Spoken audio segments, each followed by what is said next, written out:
Behind me is a Jefferson Memorial honoring our nation's third president, Thomas Jefferson.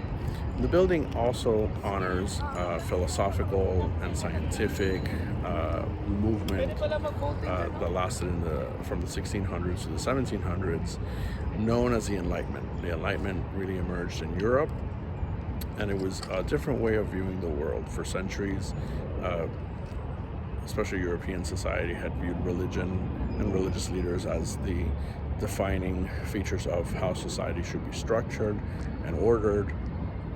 Now, these philosophers like Rousseau and Montesquieu and others, and in the United States later Thomas Paine, viewed that it wasn't religion what drove humanity and human beings to act and to better themselves, but it was really reason, and it was really the quest for knowledge. So this is a period of a lot of philosophical development, architectural development, the scientific discovery, research. Basically, you had the founding fathers, many of them were scientists as well as statesmen and lawyers and planters and other things.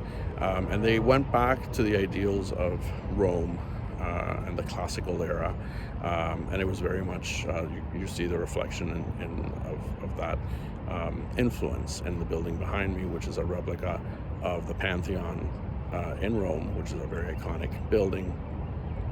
And one of the key philosophical tenets of